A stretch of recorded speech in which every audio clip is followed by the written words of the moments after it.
Bienvenue sur Télé Djibouti dans ce principal rendez-vous de l'information. Au sommaire de l'actualité.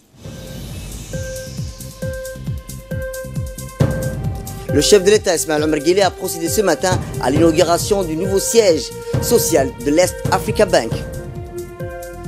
Et enfin, dans l'actualité internationale, l'Union européenne et Londres s'accordent sur un report du Brexit au 31 octobre.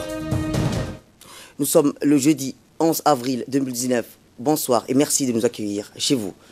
Je vous le disais dans le titre, le chef de l'État, son Excellence Ismaël Omar Guelleh, a parrainé ce matin l'inauguration officielle du nouveau siège social de l'Est Africa Bank de Djibouti, situé au cœur du centre-ville de la capitale et plus précisément à la place du 27 juin, aux côtés du district. On fait le point avec Ali Abdillahi.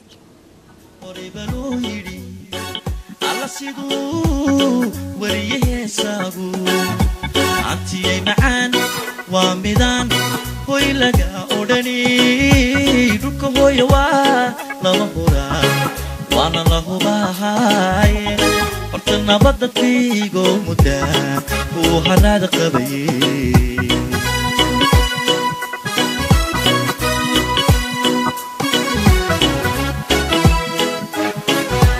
waxaa horeyba loo yidhi alla siduu. À son arrivée, le président de la République, accompagné de la première dame et présidente de l'UNFD, Mme Khadra Mahmoud Haïd, a été accueilli par le Premier ministre Abdelkader Kamil Mohamed et le président du conseil d'administration d'East Africa Bank, M. Mohamed Saïd Touali. L'inauguration de ce nouveau bâtiment, véritable fleuron des banques de la place, a rassemblé aujourd'hui, outre le chef de l'État Ismaël Omar Guelleh, le Premier ministre Abdelkader Kamil Mohamed, les membres du gouvernement, des parlementaires, le gouverneur de la Banque centrale de Djibouti, les représentants des corps diplomatiques et consulaires accrédités à Djibouti, des officiels du système des Nations Unies et des officiers supérieurs de corps constitués, dont le chef d'état-major général des forces armées djiboutiennes, le général du corps d'armée Zakaria Cheikh Ibrahim.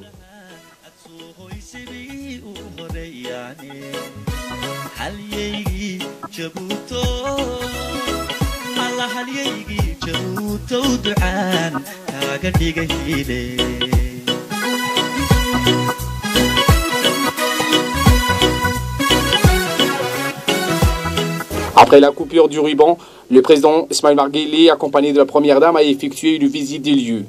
Ce nouveau bâtiment, composé de 8 branches, notamment pour les investissements, l'achat des voitures et autres, de 4 banques et d'un hôtel et un parking souterrain. Ce siège social est aussi la banque Amiens.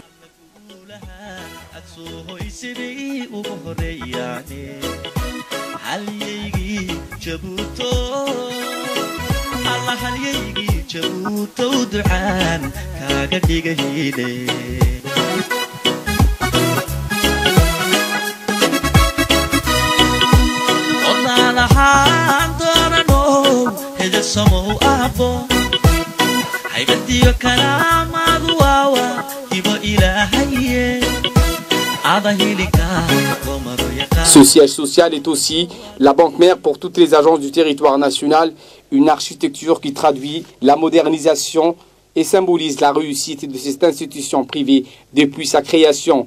Rappelons que l'inauguration témoigne du cadre propice pour les investisseurs mis en place par le gouvernement djiboutien. Le secteur bancaire djiboutien connaît une expansion considérable ces dernières années. Le changement le plus visible est le nombre croissant d'acteurs sur le marché, ce qui est en train d'augmenter de la compétitivité et l'expansion des produits et services destinés aux clients locaux.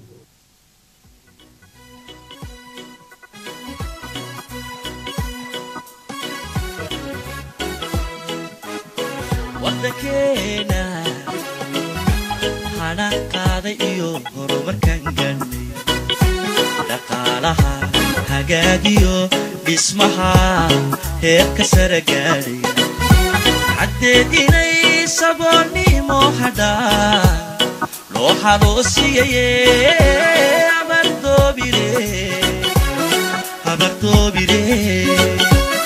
عبرتو بيري دو حقا هاي بلا تحيي هميلو يكاقي إلا كمهم بيسي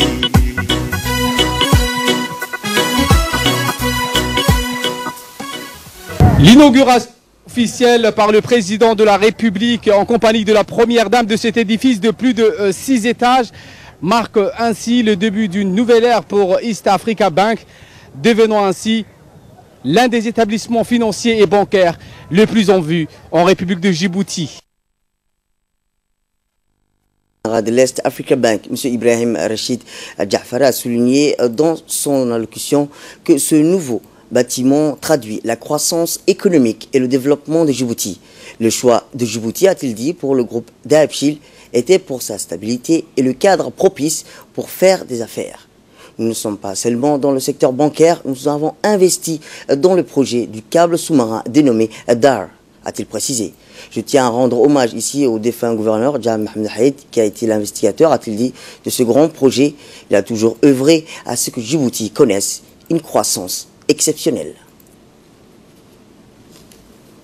Pour sa part, le président de la commission administrative gérant de Dahab-Shil a indiqué, je cite, « Nous avons créé la banque Dahab-Shil grâce à l'appui du chef de l'État, son Excellence Ismaël Omar Guelleh, et du défunt gouverneur de la Banque centrale, Jamal Mohamed Haïd. Lors d'une rencontre, le président de la République m'a demandé d'embaucher une dizaine de personnes.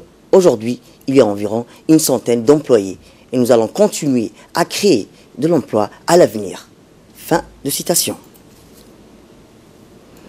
De son côté, le ministre du Commerce et du ministre de l'Économie par intérim, Hassan Ahmed Ibrahim, a félicité dans son intervention les dirigeants et promoteurs de cette réussite symbolique. C'est une fierté, a-t-il dit, pour nous les Djiboutiens et surtout un bel exemple pour nos jeunes. Suivant l'extrait de son intervention. C'est pour moi un honneur et un privilège de pouvoir aujourd'hui participer à l'inauguration du siège majestueux d'Est African Bank à ma qualité du ministre de l'économie, des finances chargé de l'industrie par intérim, une inauguration placée sous le haut patronage de son Excellence le Président de la République, Ismaël Omar Guelleh. Je voudrais féliciter les dirigeants, les promoteurs, les propriétaires de cette belle réussite que constitue le siège d'Est Africa Bank en plein cœur de la capitale sur la place du 27 juin, ô combien symbolique. C'est aussi une fierté pour nous Djiboutiens qu'un patriote parti sans nul doute de rien ait pu réussir dans un domaine aussi difficile que le secteur, que le métier de la finance, souvent réservé aux élites et aux classes aristocratiques dans d'autres pays. C'est un bel exemple d'émulation pour le jeune entrepreneur et femme entrepreneur. Pour se convaincre, rien n'est interdit, rien n'est impossible à celui qui s'investit sérieusement par le travail dans un environnement stimulant de notre pays. À ma qualité du ministre du Commerce et du Tourisme, je renouvelle encore une fois, à ce titre, mes félicitations aux promoteurs de cette entreprise. Le président de la République, son Excellence Ismaël Omar Guelleh, a prononcé un discours lors de cette inauguration de l'Est Africa Bank, dans laquelle il a rendu un vibrant hommage à son fondateur, Mohamed Saïd Doualé, dénommé Dahab-Shil. Le chef de l'État a évoqué les activités ainsi que les investissements consentis par cette institution au niveau de notre pays. Voici les propos du chef de l'État, M. Ismaël Omar Guelleh.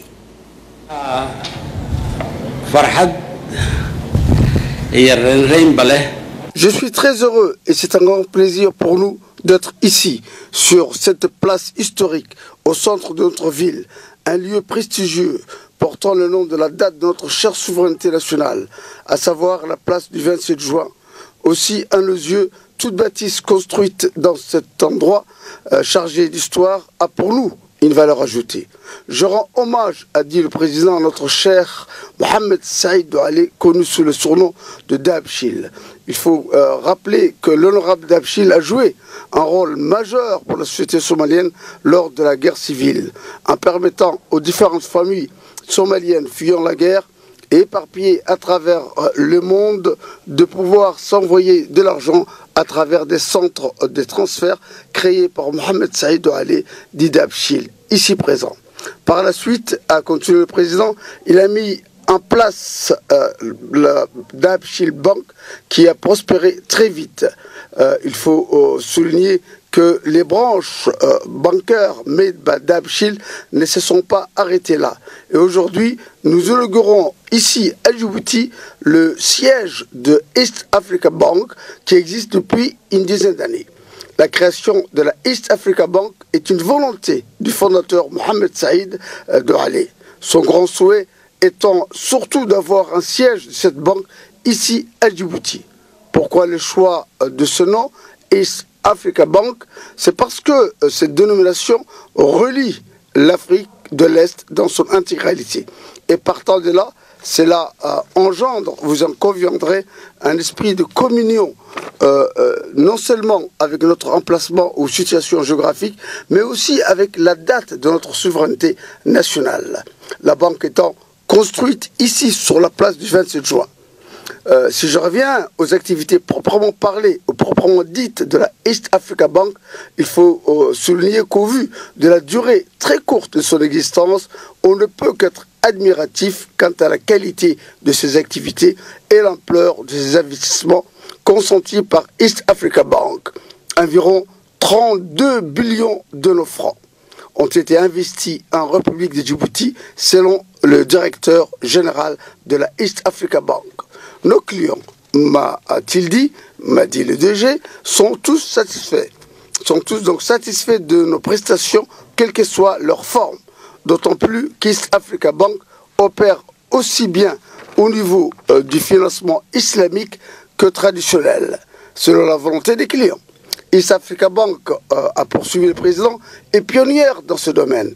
En ce qui nous concerne, nous respectons profondément et souhaitons la bienvenue à tout individu ou groupe d'individus qui investissent dans notre pays et participent ainsi à son développement effectif et durable. Il va de soi que tout éventuel investisseur est déjà quelqu'un d'averti en ce qui concerne ou en matière de juridiction en place dans notre pays, de la loi du marché en vigueur, de sécurité au niveau de sa personne et de ses biens, etc. Nous recommandons au final et aux responsables et cadres de notre administration de travailler honnêtement et convenablement avec la East Africa Bank. Quant à la banque proprement parlée, je suis confiant qu'elle respectera le règlement en vigueur dans notre pays. C'était le discours du chef de l'État lors de l'inauguration officielle du nouveau siège social de l'Est Africa Bank. Notre équipe sur place avait recueilli quelques réactions des participants lors de l'inauguration officielle de ce nouveau siège social de l'Est Africa Bank de Djibouti. Aujourd'hui de l'ouverture de notre immeuble, c'était un grand projet. Nous sommes très contents de pouvoir réaliser ce projet. Tout s'est bien passé. Je voudrais aussi remercier ici le président en premier lieu, le président de la République, la première dame, les membres du gouvernement et les ONG, nos clients, tous nos invités qui ont assisté aujourd'hui à cette ouverture. Personnellement, j'ai très bien accueilli les propos du président. C'était très encourageant. Il a bien précisé que East Africa Bank a bien travaillé et que nous avons participé aussi à l'image du pays. Donc nous sommes vraiment très contents. Le président nous a aussi encouragés et nous, de notre côté, Inch'Allah, nous promettons que nous ferons beaucoup plus qu'aujourd'hui.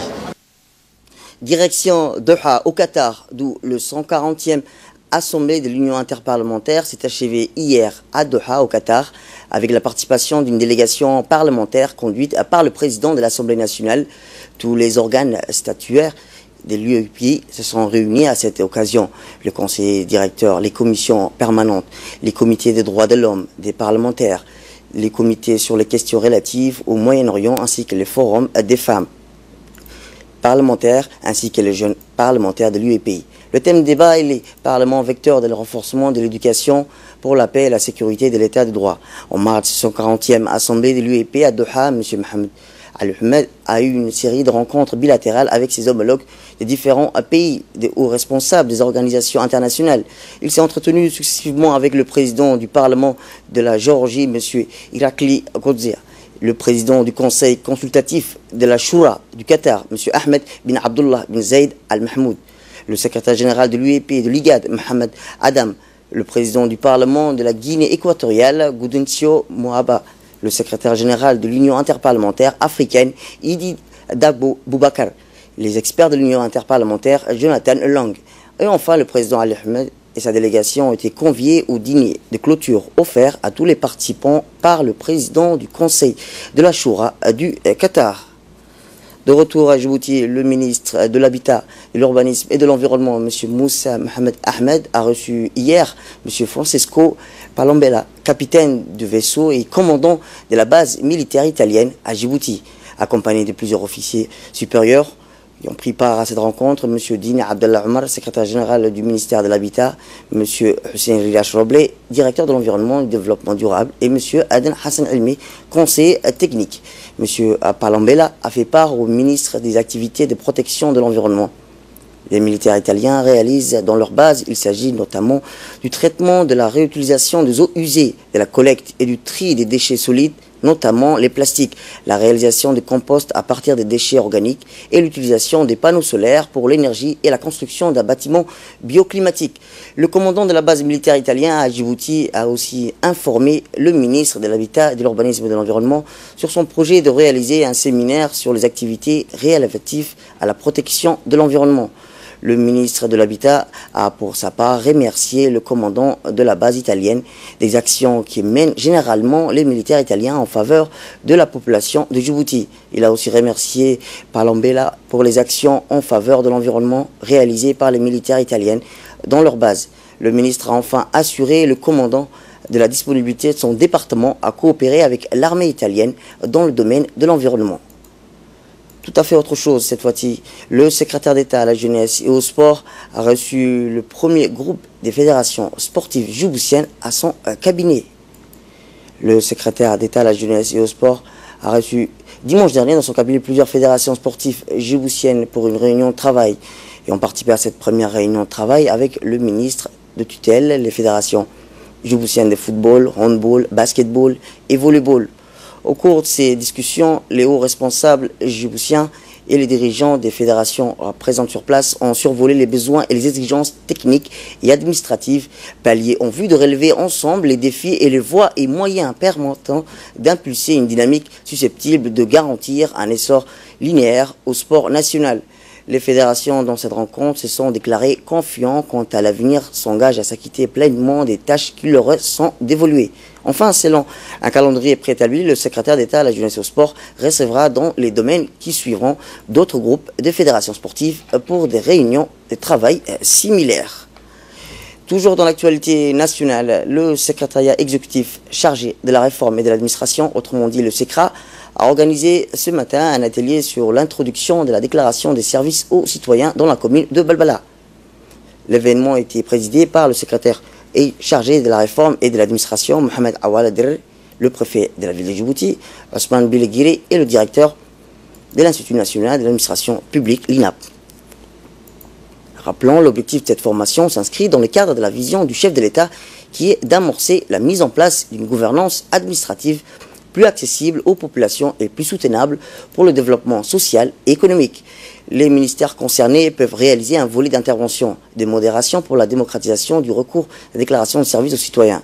En ce vue d'améliorer les services offerts à la population, le gouvernement a pris une centaine de mesures pour surmonter les enjeux en déclenchant le processus de démocratisation à la déclaration de services aux citoyens.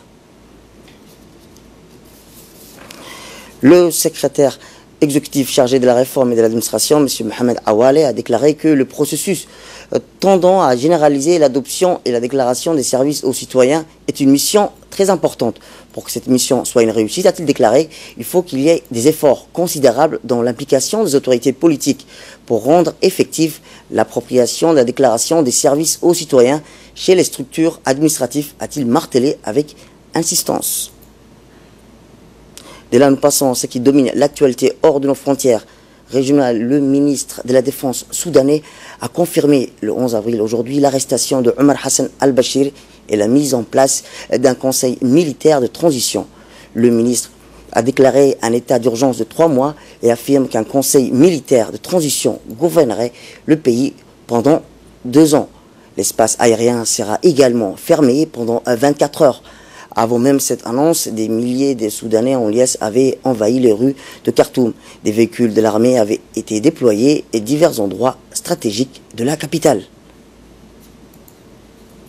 En Algérie, le président algérien par intérim Abdelkader Ben Salah a signé hier, au lendemain de sa prise de fonction, un décret fixant le 4 juillet 2019 l'élection présidentielle sur les réseaux sociaux. L'annonce a renforcé les appels à la mobilisation. Les manifestations de vendredi.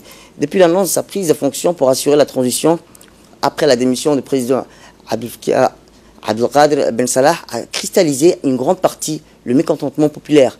De nouveaux rassemblements ainsi que Ben Salah manifestant en Alger, police, manifestations, dispersion, canots ont eu lieu mardi et mercredi à Alger et dans d'autres villes du pays. Pour réclamer sa démission et le changement de système, l'annonce de la date de l'élection présidentielle entraîne de nombreuses réactions sur les réseaux sociaux.